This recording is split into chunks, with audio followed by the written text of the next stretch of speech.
Ce livre piou, m'a complètement retourné. Je n'ai pas pu le lâcher. Je parle de La vérité sur l'affaire Harry Cobert, de Joël Dicker. Et là, on plonge. On plonge dans une exploration vertigineuse de l'obsession, de l'amour interdit, et de tous ces secrets qui hantent une petite ville américaine. C'est déstabilisant. Au centre de tout, il y a ce personnage, Harry Cobert, une icône, une véritable icône de la littérature américaine, un génie. Et on est projeté direct dans son pire cauchemar. On retourne son jardin, et là, on découvre le squelette d'une ado, disparue 33 ans plus tôt. Le paradoxe, il est immense. On a ce mentor admiré par tout le monde, un trésor national presque. Et du jour au lendemain, il se retrouve accusé du meurtre d'une jeune fille de 15 ans, Nola Kellergan. Et on apprend qu'il avait une liaison secrète avec elle. C'est à peine croyable, hein. Et pour le sauver, il n'y a qu'une personne, son ancien élève, un jeune écrivain qui, lui, est en pleine panne d'inspiration. Et il doit prouver son innocence alors que le pays entier le croit déjà coupable. Alors, le point de départ, c'est vraiment le choc. On commence avec ce jeune écrivain à succès, Marcus Goldman. Il a fait un carton avec son premier roman, mais là, c'est le vide, la page blanche absolue. Ah, la fameuse angoisse du deuxième livre. C'est un classique. La pression est énorme. Son éditeur le menace, sa carrière est sur le point de s'effondrer. Et du coup, dans ce moment de panique, il fait quoi? Il appelle la seule personne qui peut l'aider, son ancien prof, son mentor, le grand Harry Quebert. Exactement. Il se réfugie chez lui dans cette petite ville si tranquille, Aurora, dans le New Hampshire. L'endroit a l'air de sortir d'une carte postale. Tu vois les maisons blanches, les pelouses parfaites. La tranquillité absolue. En apparence. Voilà. En apparence. On se dit que c'est le lieu idéal pour se retrouver. Mais cette tranquillité, c'est une façade, n'est-ce pas, Evelyne? Totalement. Aurora, c'est un personnage en soi. C'est l'archétype de la petite ville américaine qui cache des secrets bien sombres sous son vernis de respectabilité. Et pendant que Marcus est là-bas, la nouvelle tombe. Une bombe. Harry Quebert est arrêté. On a retrouvé un corps dans son jardin. Le corps de Nola Kellergan, disparu en 1975. Une affaire jamais résolue qui a complètement traumatisé la région. Mais ce n'est pas tout. Ce qui rend la chose encore plus accablante, C'est ce qu'on trouve avec le squelette. c'est ça, le détail qui tue. C'est le détail qui transforme un drame local en tragédie nationale. À côté des ossements, il y a le manuscrit original de son chef-d'œuvre, Les origines du mal. Le livre qui l'a rendu célèbre dans le monde entier. Et le livre est dédié à Nola. Du coup, tout est là. L'arme du crime, le mobile, la victime, le coupable. Tout semble lié. En un instant, l'icône littéraire devient le monstre public numéro un. Et tout s'effondre à une vitesse, c'est fascinant. L'opinion publique le condamne sur le champ. Mais au-delà du meurtre, c'est la relation elle-même qui choque. Un homme de 34 ans, une fille de 15. Comment le livre arrive à aborder ça, cette question si sensible, sans tomber dans le voyeurisme? C'est tout l'équilibre du roman, je trouve. Dicker ne cherche jamais à justifier ou à excuser. Jamais. Il présente la relation à travers les yeux de Harry. Pour lui, c'était une histoire d'amour pure, la seule de sa vie. Mais en même temps, il la confronte sans cesse au regard de la société. Et pour la société, c'est une transgression, c'est impardonnable. Le livre ne nous dit pas quoi penser, il nous met juste au cœur du malaise. Et c'est voulu. C'est très juste. Et Nola, elle n'est pas juste une victime passive. Plus on avance, plus on découvre sa complexité. Exactement.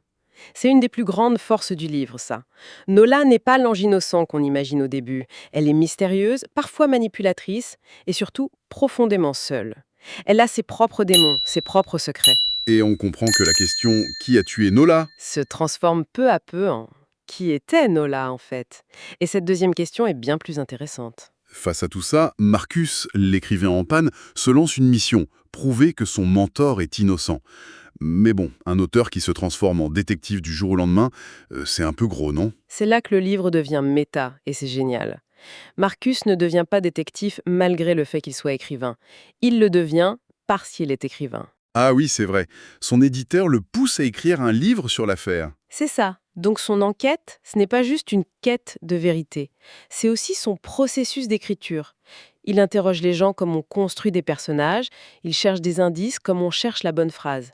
Il essaye de comprendre l'intrigue de 1975 pour pouvoir écrire la sienne en 2008. C'est complètement imbriqué. Et ce qui est brillant, c'est que ça nous implique totalement. On enquête avec lui, on écrit avec lui. Quand il bloque, on ressent la page blanche. Et la structure du livre renforce ça.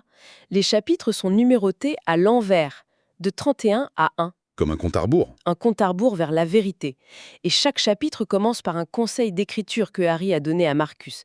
Par exemple, le premier chapitre est essentiel, Marcus. Si les lecteurs ne l'aiment pas, ils ne liront pas la suite. Ce conseil s'applique aussi bien au livre qu'à l'enquête. L'art d'écrire et l'art de résoudre un crime, c'est la même chose. C'est la même quête. Et en parlant d'enquête, Marcus se rend vite compte que cette petite ville d'Aurora, c'est un vrai panier de crabes. C'est le moment où les masques tombent.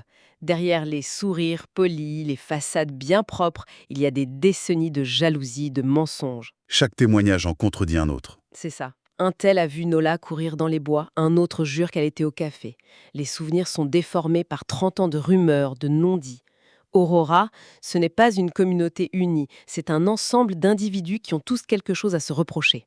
On a l'impression que tout le monde avait une raison de lui en vouloir. L'homme d'affaires, le policier au comportement bizarre, l'aubergiste qui l'a détesté. Chaque piste mène à un nouveau suspect. Et à une impasse. C'est un labyrinthe. Certains critiques ont d'ailleurs trouvé ça un peu trop. Cette avalanche de rebondissements, parfois au détriment de la psychologie des personnages. C'est un reproche qui te paraît juste? Je peux comprendre la critique, oui, mais je pense que c'est le contrat de lecture. Ce n'est pas un roman psychologique lent, c'est un page-turner, c'est assumé. Et l'efficacité de Dicker pour ça, elle est redoutable. La façon dont il termine chaque chapitre, c'est une leçon de suspense. C'est vrai, les cliffhangers sont incroyables. Mais ce ne sont pas juste des cliffhangers classiques. Souvent, la révélation de fin de chapitre, elle ne concerne pas le coupable, mais Nola elle-même. On apprend un nouveau détail sur elle qui nous force à tout remettre en question. Ah oui, et tu te dis, attends, mais si elle a fait ça, alors toute mon hypothèse s'écroule. Exactement. Cette remise en question permanente, c'est ce qui rend la lecture si addictive. Ça t'attrape physiquement. C'est une vraie machine narrative. Et au cœur de cette machine, il y a cette relation entre Marcus et Harry. Elle évolue énormément. Au début, c'est l'élève dévoué qui veut sauver son maître, son idole. Mais pour le sauver, il doit arrêter de l'idolâtrer, justement. C'est ça. Il doit le questionner, le pousser dans ses retranchements. Il y a une scène très forte où Marcus confronte Harry en prison, et là, le ton change. L'élève dépasse le maître.